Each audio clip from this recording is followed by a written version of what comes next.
अस्सलाम वालेकुम and welcome to the show. आप देख रहे हैं प्रोग्राम आपकी बात। सबसे पहले इकबाल डे पे मैं आपके सामने एक छोटा सा नजराना पेश करना चाहता हूं, और वो ये है कि आज वो दिन है कि जिस दिन अल्लामा इकबाल इस दुनिया में तशरीफ लाए, यानी कि 9 नवंबर 1877 को उनकी विलादत हुई और उनकी बर्थडे की तमाम तर मुबारकबाद। शायर मशरिक, उनके लिए ये कहा जाता है कि उन्होंने ख्वाब देखा और पाकिस्तान बन गया, और ज़िंदगी भर उन्होंने बहुत सारी शायरी की, बहुत सारे फ़नून में काम किया। उर्दू ज़बान हो या अंग्रेज़ी ज़बान हो या फ़ारसी हो या अरबी, हर जगह गिरफ्त थी।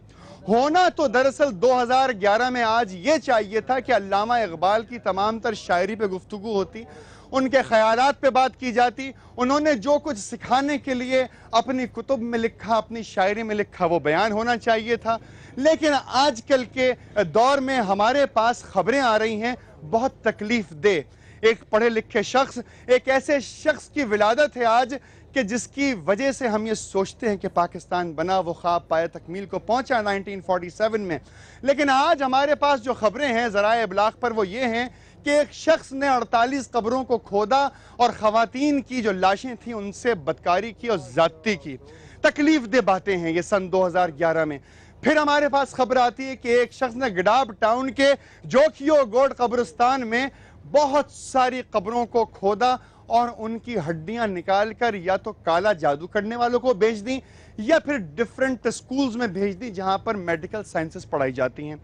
एक खबर यह भी पता चली कि पीआईबी कॉलोनी के कब्रिस्तान झंडे शाह कब्रिस्तान में भी ऐसा ही वाकया हुआ कि मुताद्दिद कब्रों को तोड़ा गया, उनमें से हड्डियां निकाली गई और बेच दी गई।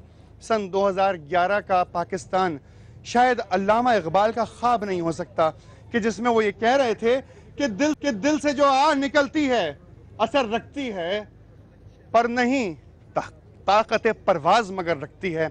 मैं मौजूद हूँ पीआईबी कॉलोनी में और बात हो रही है इसी मौजू पर झंडे शाह कब्रिस्तान के बाहर से। डिस्कशन का आगाज ऐसे होगा कि सवालात किए जाएंगे आज कि क्या ऐसा वाकया रूनुमा हुआ या नहीं हुआ। बात करते हैं बुजुर्ग एक मौजूद। जनाब ये बताएं, इस कब्रिस्तान के लिए कहा जाता है कि यहाँ पे भी ऐसी संगीन कार्रवाई हुई, कब्रें खोदी गई, उसमें से हड्डियां निकाल के बेच दी गई या जादू करने वालों को दे दी गई? इसमें ये ऐसे वाकया कोई नहीं आया कि वो किसी ने आके इधर कब्रें खोदा, उनसे हड्डी निकाल के या किसी काला जादू वाले के ऊपर बेचा। ये बिल्कुल झूठ है ये बात हो। बाकी यही है कि यहाँ पे पोडरी लोग को या नशई लोग जो है ना, ये स्लिप निप तोड़ करके उसका सरिया जो है ना कबाड़ी के ऊपर बेचते हैं। अच्छा, उसमें से सरिया निकाल लेते हैं। हाँ, सरिया निकलते हैं ना, उसमें सरिया निकलते हैं। बस अपने नशे के लिए वो कुछ भी करते हैं। नशे के लिए वो कब्र भी तोड़ सकता है, कफन भी बेच सकता है, कुछ भी कर सकता है, लेकिन ऐसा कोई बात नहीं, कोई आईडी यहाँ से नहीं गई है। अच्छा, हाँ। तो ये मुझे बताएं, ये नशे वाली बात जो है, ये इसमें कुछ सदाकत है क्या? तो इसमें सदाकत यही नशाई करते हैं यहाँ। हाँ, यहाँ चोर चुपते हैं। अच्छा, ये कितने अरसे से इस तरह की कार्रवाई हो रही है? ये तो काफी अरसे से, कम से कम इसका मेरे ख्याल से 20 साल से ऊपर हो गया। 20 साल से बंद हो चुका कब्रिस्तान? कब्रिस्तान तो बंद हो चुका है, जगह नहीं। कब्रिस्तान कितने बरस पहले बंद हुआ था अंदाजन? ये तो मेरे ख्याल से 10 साल हो गया कि इसमें जगह ही नहीं है। 10 साल से कोई यहाँ पे तदफीन नहीं हुई? नहीं। अच्छा जी, 10 साल से कोई तदफीन नहीं हुई इस जगह। ये कब्रें जो तोड़ते हैं नशई लोग हैं? जी, नशई लोग है, पोडरी लोग है, यही लोग तोड़ते हैं, अपने नशे के लिए तोड़ते हैं। उनके साथ खर्चा नहीं होता, खर्चे की वजह से तोड़ते हैं। कब्रें हम आपको दिखा देंगे। अच्छा, उसके अंदर मुर्दे भी पड़े हुए, सिर्फ स्लिप टूटे हुए उनके। और जो हमारा 10 साल पहले कब्रिस्तान बंद हो चुका है। जनाब आप बताइए मुझे, आपके पास क्या इत्तलात है? ये माइक में मैं पकड़ा हूँ आपके लिए। मसला यहाँ का ये है कि ये जो पोडरी हैं, इनकी यहाँ सरपरस्ती कौन करता है? अच्छा, ठीक है ना। जितने यहाँ पे चोर लफंगे हैं, जहाँ पे चोरियाँ होती है, वो यहाँ के सेफ हो जाते हैं रात को। ठीक है ना। इस पे मोहल्ले वाला कोई वो नहीं करने, ऑब्जेक्शन नहीं कर रहे कि भाई ये क्यों। आप पहले मोहल्ला में से हैं? हाँ, आपने कभी ऑब्जेक्शन किया? मैं तो 10 में तो भागा हूँ इनके पीछे, बाकायदा भागता हुआ दीवारें यहाँ कूदते हुए उनको मैं उनके पीछे आया हूँ। वजह क्या थी उनके पीछे भागने की? वजह ये है कि मोहल्ला हमारा, यहाँ पे चोर आते हैं, यहाँ पे चोरियाँ होती हैं, यहाँ पे सामान ला के यहाँ सेव करके सुबह टैक्सी में यहाँ पे अजानों के टाइम पे उसको निकाला जाए। ऐसा हो जाता है इस इलाके में क्या? हाँ, चोर वगैरह यहाँ पे रहते हैं कि? हाँ, अच्छा जी बताइए, बताएं, आप बताएं। सर ये सही कह रहे हैं, जंगले वगैरह तोड़ दे। हाँ, क्या हुआ बताएं, आप बताएं। पुलिस वाले को भी पता है, पुलिस वाले को भी पता है। अच्छा जनाब, बड़े साहब आप भी इस इलाके में रहते हैं? जी हाँ, मैं ऐसी कार्रवाई हो रही है यहाँ पर?